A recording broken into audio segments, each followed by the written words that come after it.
Bonsoir à toutes et à tous. Dans l'actualité de ce vendredi 14 février, le ministre de l'Intérieur, Christophe Castaner, était en déplacement aujourd'hui à Strasbourg-Ekel pour rencontrer les acteurs franco-allemands de la lutte contre l'immigration illégale.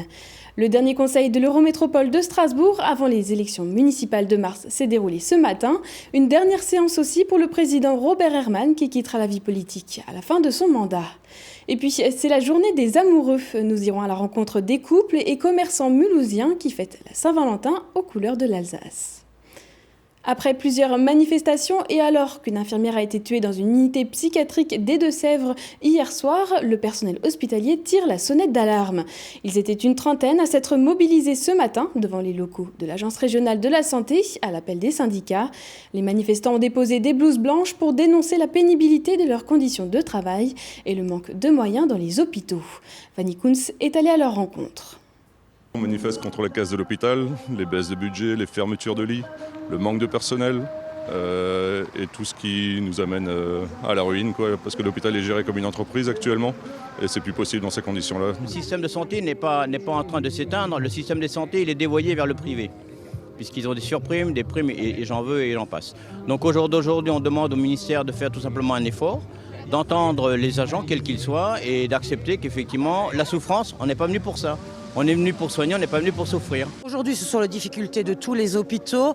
Moi, je voudrais parler aujourd'hui plus précisément de la psychiatrie avec le drame qui est arrivé hier, puisque nous avons une collègue qui s'est fait malheureusement tuer. C'est des situations, nous alertons. Aujourd'hui, on est à saturation et malheureusement, tout ce qu'on dénonce depuis des années arrive et nous ne sommes jamais écoutés. Christophe Castaner était en visite à Strasbourg et à Kehl aujourd'hui. Le ministre de l'Intérieur est venu défendre la politique du gouvernement en matière d'immigration. Dans ce domaine, français et allemands collaborent, notamment dans le cadre des expulsions vers l'un ou l'autre des deux pays. On écoute le ministre de l'Intérieur au micro de Fanny Kunz et Adrien Labi. Nous avons un centre commun qui gère les éloignements de l'Allemagne vers la France, de la France vers l'Allemagne qui est situé à Kehl et que j'ai visité ce matin. Et je vais vous indiquer par exemple que pour les obligations de quitter le territoire français, les exécutions ont augmenté de 126% pour le Bas-Rhin l'année dernière. De la même façon, les chiffres de reconduite vers l'Allemagne de gens qui ont fait une demande d'asile en Allemagne dans le cadre du processus Dublin ont augmenté de 128%. Vous voyez, c'est un engagement significatif, c'est une fluidité beaucoup plus grande avec nos voisins allemands, c'est une habitude de travail qu'évidemment on connaît bien ici, que les élus connaissent bien ici, mais qui porte aussi ses fruits. Et puis aujourd'hui s'est déroulé le dernier conseil de l'Eurométropole de Strasbourg avant les élections municipales. Un conseil qui marque également l'ultime séance de Robert Herrmann après 6 ans de présidence, mais aussi du maire de Lingolsheim, Yves Bure. Pour l'occasion, les prix Nobel Jules Hoffmann et Jean-Marie Lehn, accompagnés par le président de l'Université de Strasbourg, Michel Denneken, sont venus leur rendre hommage en leur remettant une distinction de l'université. Alors que la coalition gauche-droite se termine, c'est une nouvelle équipe qui prendra les commandes fin mars. La prochaine gouvernance se décidera juste après le second tour des élections municipales. En sport, pas de miracle pour les basketteurs de la SIG. À Paris, les Strasbourgeois disputaient cet après-midi leur quart de finale de la Leaders Cup, la compétition de mi-saison. Tenant du titre, ils avaient la lourde tâche de défier Villeurbanne, le favori du championnat. Les Alsaciens avaient plutôt bien démarré et mené à la fin du premier quart-temps, mais ils ont flanché dans le deuxième en encaissant 29 points en 10 minutes. Villeurbanne compte alors 20 points d'avance et va gérer son avantage en seconde période. La SIG s'incline finalement 91-72 et quitte donc la compétition. Les Strasbourgeois ont à présent 15 jours sans match pour souffler, soigner leurs blessés et recruter 1 ou 2 nouveaux joueurs. Le carnaval approche à grands pas. Les festivités se dérouleront dimanche 1er mars dès 14h à Strasbourg. Mais avant le grand jour, il faut terminer les derniers préparatifs. Reportage dans les coulisses du carnaval, Cécile Motz.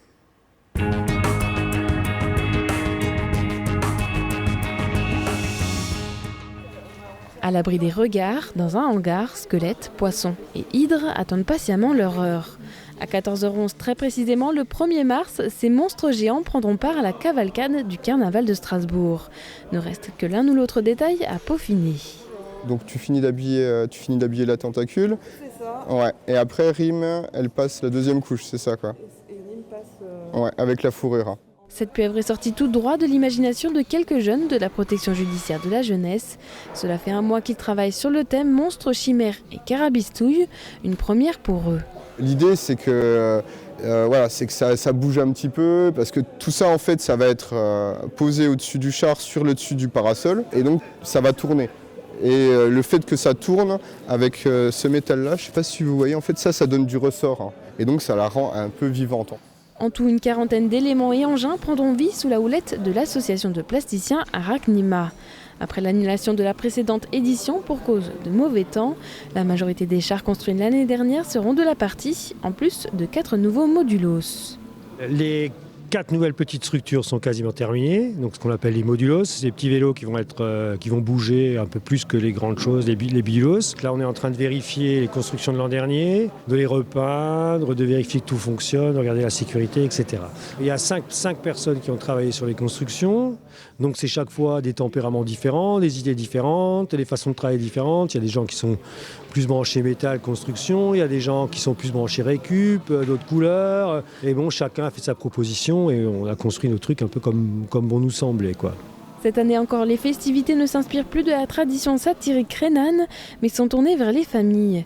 Le cortège se déplacera sur 2 km au rythme de groupes musicaux et compagnies professionnelles de 7 nationalités différentes. En 2019, on aurait dû déjà l'emprunter. On reprend le circuit que nous on appelle le circuit historique, qui part de la proximité du parc de l'Étoile pour se rendre à la place Kléber et qui emprunte le nouveau quai des Bateliers et donc qui offre vraiment des belles perspectives pour le public de voir les engins qui ont de la hauteur et les groupes musicaux et colorés tout au long du parcours. Entre 20 000 et 30 000 personnes sont attendues et le carnaval invite parents et enfants parés de leurs plus beaux déguisements et de sacs de confettis à prendre part au défilé. Les inscriptions sont ouvertes jusqu'au 23 février. Comme tous les ans, le 14 février est synonyme de fête des amoureux. Commercial pour certains, prétexte pour passer une bonne soirée en amoureux pour d'autres. Comment allez-vous fêter la Saint-Valentin ? Marine Zis et Pierre-Yves Wyss sont allés demander l'avis des Mulhousiens. Il y a ceux pour qui le 14 février est un jour comme un autre et ceux qui font des emplettes pour gâter leur moitié. Certains sont même plus ou moins chargés. Et vous, que faites-vous pour la Saint-Valentin ? Ajoutez-vous d'ailleurs une touche alsacienne à cette fête. La petite touche alsacienne, ce serait peut-être faire un tour de la ville de Mulhouse parce qu'on la visite pas assez, je pense, on la connaît pas assez. Donc pourquoi pas fêter la Saint-Valentin autour de la ville de Mulhouse. Est-ce que vous mettez une touche alsacienne à votre Saint-Valentin ? Ah non, pas particulièrement, non. Pas particulièrement, on s'est acheté un petit repas italien, donc voilà. Non, pas du tout. Je pense que c'est une fête très bien et en ce moment, mon mari et moi, on fait une petite vacances ici en Alsace et on pense que l'environ est très bien. On veut faire un tour pour la route du vin. Et aujourd'hui, on est ici et on va à Colmar. Au centre-ville, rares sont les magasins qui n'abordent pas de roses, de cœurs ou encore de mots d'amour dans leurs vitrines. Dans cette confiserie, de nouvelles créations sont conçues chaque année pour l'occasion. Sandrine Gurieri, gérante de la boutique, a vu passer différents profils de clients depuis quelques jours. Les hommes sont ceux qui viennent le jour même, le 14, et les femmes sont un tout petit peu plus organisées. Elles vont venir plutôt le 12, le 13. Et les femmes, je trouve qu'elles savent exactement ce que leur homme aime. Et les hommes, ils sont contents d'avoir un petit présent pour leur femme. Hormis les chocolatiers, fleuristes et bijoutiers, d'autres commerçants font le pari de la Saint-Valentin, comme cette boutique d'objets de décoration. Alors moi j'y suis allée à fond parce que j'adore ça. On peut trouver des colliers cœurs, des bagues cœurs, des parapluies avec des robes froufroutées. On peut trouver des vases en potiche ou le cœur, la vraie version du cœur qui peut effrayer d'ailleurs mais qui plaît aussi pas mal. L'amour est dans l'air au centre-ville et que l'on apprécie ou non la Saint-Valentin, difficile d'échapper à cette ambiance dans les rues de Mulhouse. Et avec Strasbourg Mon Amour, la Saint-Valentin se poursuit ce week-end. Les couples qui n'ont pas peur de la piste de danse pourront donc profiter d'un bal samedi soir au Café des Amours et d'une guinguette des temps modernes dimanche après-midi. Parler d'amour, c'est justement l'objectif du projet artistique Madame chante l'amour. Dans le cadre du festival démonstratif, un collectif d'étudiants sillonne les routes du Grand Est avec une caravane pour aller à la rencontre des jeunes des campus. Ils viennent de déposer leurs valises dans les jardins de la Haute École des Arts du Rhin. Fanny Kunz a assisté à cette itinérance artistique, elle nous raconte.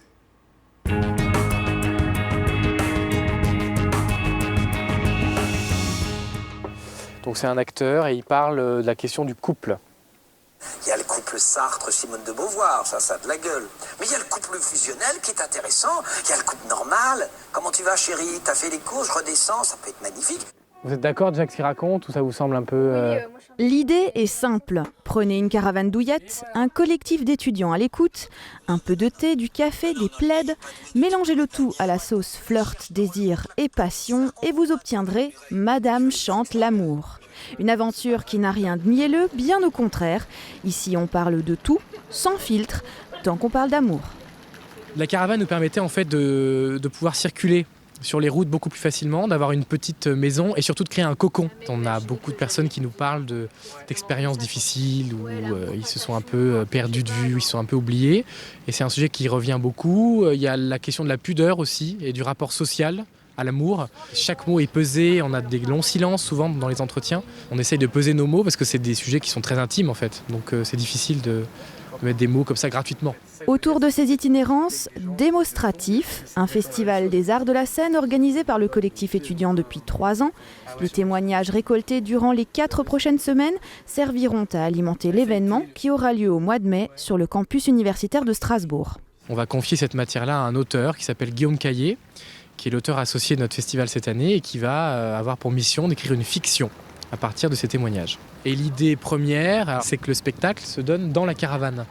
Donc c'est vraiment une petite fiction qui va se passer dans la caravane pour 3-4 spectateurs à chaque fois, qui va jouer plusieurs fois dans le cadre du festival et qui peut-être va être amené à déambuler dans les établissements qui nous ont accueillis et par la suite pour qu'ils puissent aussi voir le résultat du travail. Après Mulhouse et Strasbourg, la caravane de l'amour partira sur les routes de Lille, Reims, Nancy, Lausanne, Metz et Épinal. Durant ce périple, une jeune photographe immortalisera toutes les rencontres afin de préparer une exposition dans le cadre du prochain festival. Il sera possible d'entendre des morceaux de ces échanges autour de l'amour en accompagnement des photos qui seront exposées. Et tout de suite, l'image du jour, Anna Britz. Non au braconnage du lynx. C'est tout l'objet de la marche blanche qui se tiendra demain à Saint-Amarin à partir de 13h30. Un appel à manifester relayé via Facebook. Plus de 700 personnes ont déjà rejoint le groupe. À l'origine de ce rassemblement, le braconnage le mois dernier d'un lynx en plein cœur du parc naturel régional des Ballons des Vosges. L'animal a été retrouvé mort, une balle dans la tête. Une enquête judiciaire a été ouverte pour retrouver l'auteur du coup de feu. Il risque 3 ans de prison et 150 000 € d'amende. Le lynx est une espèce en voie d'extinction. Il ne serait plus que 6 dans le massif vosgien.